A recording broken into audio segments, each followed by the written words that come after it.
everyone, this is Jan Kabili, your host for TheFIX, the podcast that's all about Photoshop, Lightroom, and post-processing.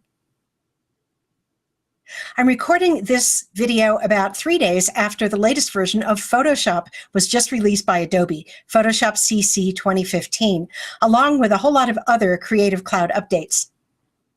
I'm sure you've seen some tutorials on the web, and those videos are usually very practiced and polished and very good. But I thought it might also be interesting to see somebody who's supposed to know how these programs work actually try to use some of the new features, kick the tires a bit, and that's what I'm going to do for you in this episode of TheFIX. Before I do, I want to remind you that every week now on TheFIX, we have a book giveaway. One lucky listener will receive a book of their choice this week from Rocky Nooks Publishing. So what do you have to do to be eligible for that book? Just go to the show notes for this show, the one called Photoshop CC 2015 Kicking the Tires, on thisweekatphoto.com/thefix, and go down to the comments on the show notes for this episode and upload a photo of your own that you've processed with Photoshop CC 2015 and write a couple of lines about what features you used. And try to use some new features so it's interesting. And then one lucky commenter will receive a copy of this book, and you'll be notified 2 weeks from the time that this podcast is released. So I hope you enjoy your book, whoever gets it. But for everybody, I just want to play with the new features in Photoshop for you and show you what I might do with them as somebody interested in photography. There are a lot of new features in the new version of Photoshop for designers, but those aren't the focus of this podcast. So I'm going to go ahead and share my screen. And here I am in Photoshop CC 2015. I've opened 4 JPEGs here. These are JPEGs that I shot one evening when I was not at home and I didn't have a choice of cameras. So for some reason, whatever camera I had was shooting JPEGs. So that's all I got of this amazing sunset. But I realized I couldn't capture it all in one shot, and so I shot for merging to panorama, knowing that I could stitch these together later. And the reason I'm showing you these is because there is a new feature in Photoshop CC 2015 that will help you to stitch panoramas together. There are actually a couple of new features, but most of them are in Camera Raw, which is the RAW converter that comes with Photoshop. First, I want to show you the panorama feature in Photoshop proper, which is separate and different. And this is the one that I use if I just have JPEGs that I'm stitching together. So I'm going to go up to the File menu and down to Automate and over to Photo Merge. And then I get the Photo Merge dialog. And here I'm going to choose the layout method. I just go with auto usually, and if I don't like that, I come back in here and try another one. I'll come over and choose the files I want to include in my panorama. I'll tap Add Open Files because those are the files that are already open in Photoshop, or I could browse for files. Now here's the important part. Down at the bottom, I always check blend images together. That's pretty self-explanatory. If there are any vignettes from using a wide-angle lens on the source images, I want those to be gone. So I'll check vignette removal. And if there's any geometric distortion from using a wide angle, I want Photoshop to automatically correct that for me too. Now here's what's new.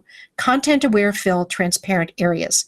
What does this mean? Well, when you make a panorama, Photoshop has to kind of twist and turn these source images to get them to fit together, to align one to the other so that you have a seamless panorama. The result of twisting and turning the images is that almost always you're going to have some transparent edges around your panorama. And in the past, you had 2 options. You could either crop those away, in which case often you would lose content and maybe you want to keep that particular content in the image, or you want to have as tall a panorama as you can when you're doing a wide panorama. You don't want to be slicing off too much of the top and bottom, or you lose the aspect ratio that you're going for, and you end up with just a long, skinny panorama.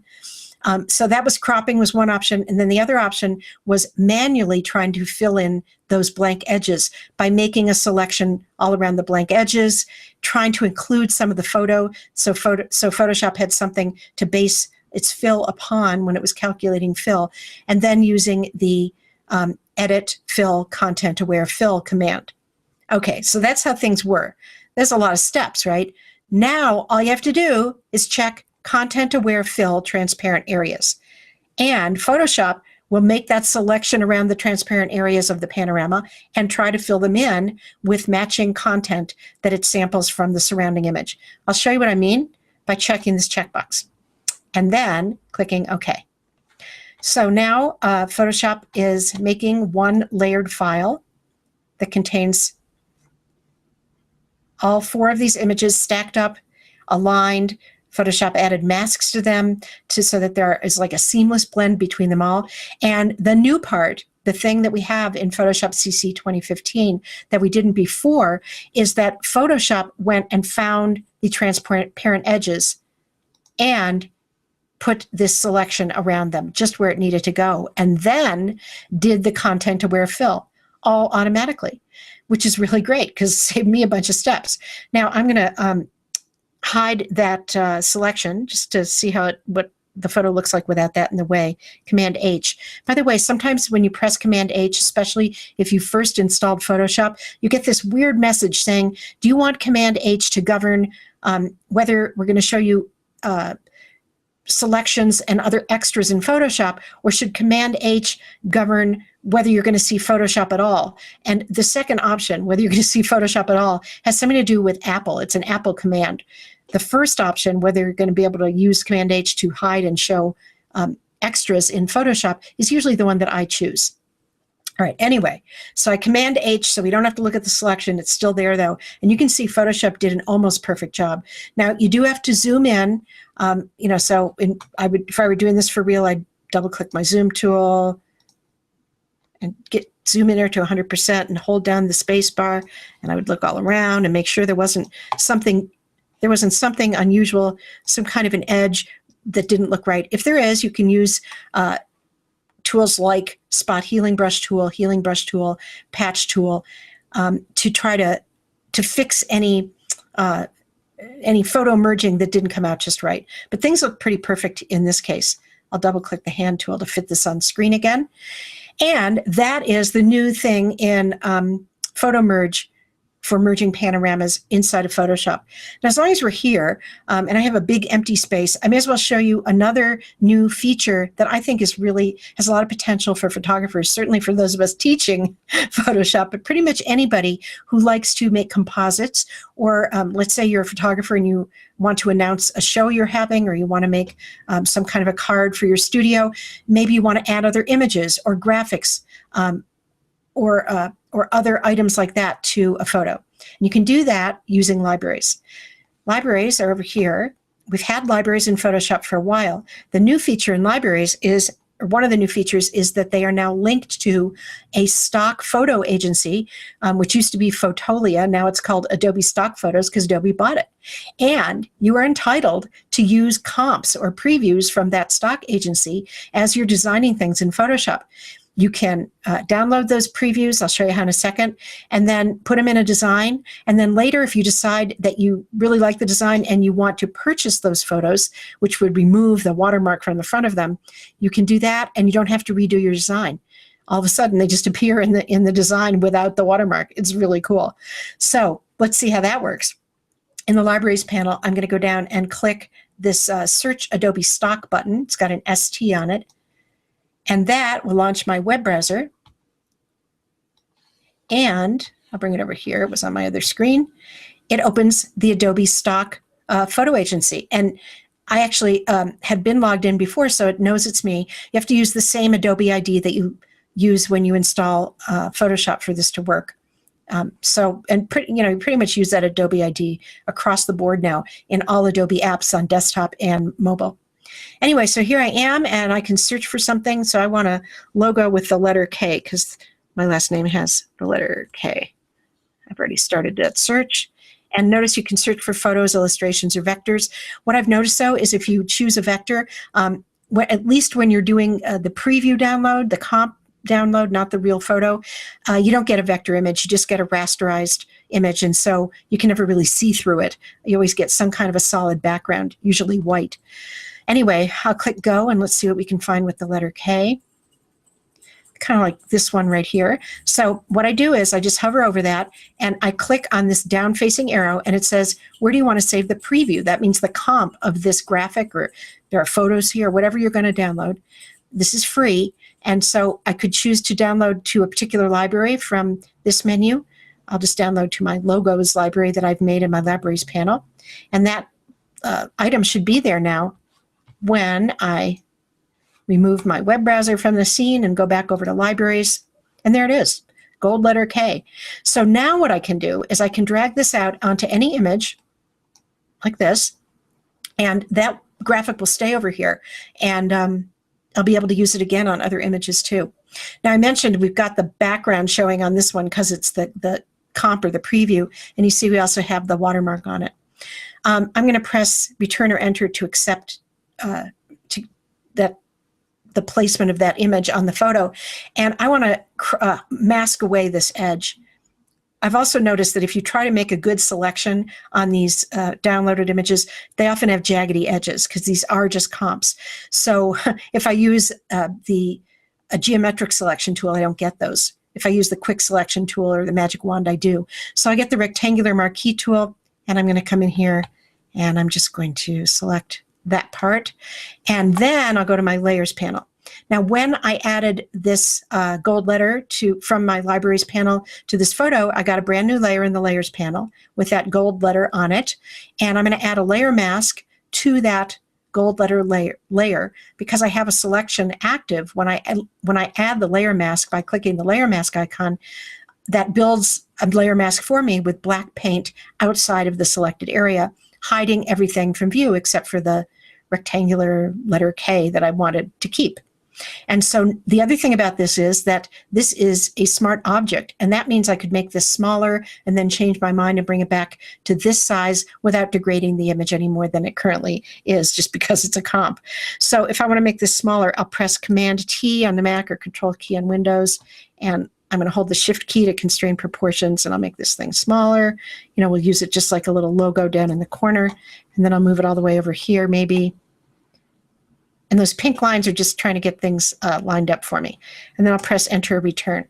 And I can always go back in there and change the size of that by selecting this layer and Command T again. Okay, so that's another new feature, which is the Adobe stock photos library that you can use with Photoshop. Oh, such a relief. So much easier than, you know, looking all around for other images. Now, you do have to pay for these. I think each image is $9.99 if and when you decide to buy it, or you can subscribe for different amounts. I believe the current price is something like 10 images a month for $29.99. So that may be a bit steep for you, but if you're a designer, it's really not so bad. If you use 10 at that price, it's less than $3 each. So that can help you in your work. It's an investment, right? Okay, what else was I going to do? Just to show you, I can also take things from my libraries that I've put in there. So I know I have an announcement, for example, of a photo show that I've used in the past here in my library, and I can just drag that out and put that on the image. You know, I can get it kind of the size that I want it. I want it to be bigger, so I'll hold down the Shift key and I'll make this bigger. And I get that in place. I want to make it bigger because I want to show you something else, another new feature, and that is the ability to add multiple layer styles to the same layer. Now, you may not think that's important as a photographer, but whenever you use text, if you want to style the text, often you want to have more than one of the same kind of layer style on a layer.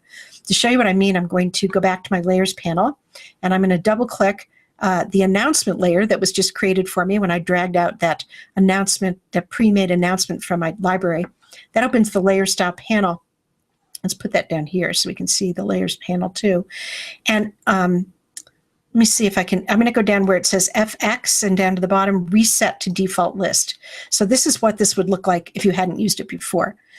Over here on the left are all the different layer styles you can add to any layer that has transparency, like the text on this layer, and bevel and emboss, inner glow, satin, pattern overlay, and outer glow. Those work as they always did. But these other ones, the one that have a plus symbol, like stroke and inner shadow and color overlay and gradient overlay and drop shadow, with those you can now have more than one of that kind of style on the same layer. You could not do that in the past, so you had to do all these workarounds with, you know, apply a drop shadow to your text, get out of here, then put the text into a layer group, and then apply a second drop shadow on the layer group if you wanted 2 different ones. So what I'm going to do instead is just check drop shadow to apply a drop shadow to this, all the text on that layer. You don't see it, of course, on the black because the shadow is dark. If I select the drop shadow style in the layer style dialog, I can then make changes to it. I could change the distance of the shadow or its size, its spread. Usually this is checked to use global light so that if I were to add another shadow, it would be in the same direction as this one.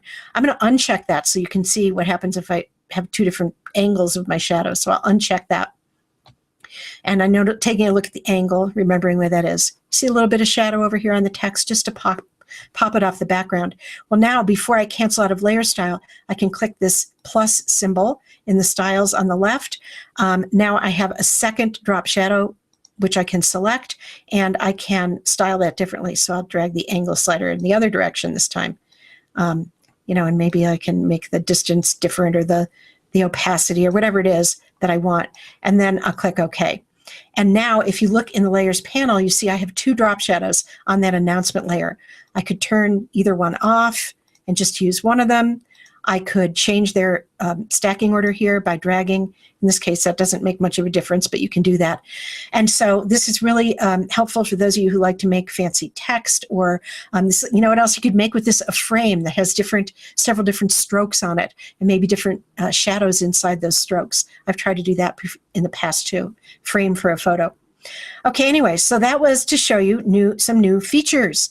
The double layer effects, or the double layer styles, the use of Adobe stock photo, and the new panorama fill in the edges with content-aware fill feature in Photoshop CC 2015. I may as well go a little longer. I want to show you something else about panoramas. It's really terrific, and that is making panoramas in Camera Raw, and I'll explain why I would do that and what's relatively new about those. The new features came out to enable you to make panoramas as well as HDR images in Camera Raw in April of 2015. So let's take a look at that. I'm going to come down and get my bridge, and I have some more panorama. There's some more photos I shot as a panorama. I'm going to select all of those, and these happen to be RAW files. You can see they have the NEF or Nikon RAW extension. And so I'll double click any one in Bridge, and that's going to open Camera Raw in Photoshop. And this is the new Camera Raw 9.1 that came with the current release of Photoshop CC 2015. And there are a few different things here. For one thing, if I want to select all 4 of these photos in the film strip to merge them into a panorama, there is no select all button anymore. Instead, you have to go to this menu at the right of film strip and choose select all. So I'll do that. And then I want to make a panorama of these. And this is something you couldn't do in Camera Raw until April. And this is working just like Lightroom CC 2015. Anyway, I'm going to choose Merge to Panorama. Notice there's also a Merge to HDR, similar kind of technology underlying that, if you had bracketed shots, for example. But I'm going to merge these to Panorama. So I'll select that. And before I do, I want to mention, I have not corrected these photos. And the reason is, when you merge to Panorama with this feature, and you start with RAW files, as I'm doing, Photoshop is going to make, or Camera Raw is going to make a RAW file, a raw panorama. And that means, because that panorama is going to have tons of raw data in it, I may as well wait till after I've made that raw panorama and then make my adjustments on that one single file, rather than having to correct all of the source files and try to synchronize those corrections. You'll see what I mean in a moment as I merge to panorama here. Now, sometimes this takes a while if you have a lot of files or they're really big. This is a low resolution preview of the panorama. By the way, this is a fire near where I live in the foothills right behind Boulder, Colorado, of a couple of years ago. It was a really bad fire. And we actually had to evacuate where I live, and we were standing far away taking these photos. And I knew I'd never take this again, so I had to shoot for panorama because I didn't have a wide angle lens with me. We basically had thrown everything in the car and driven away.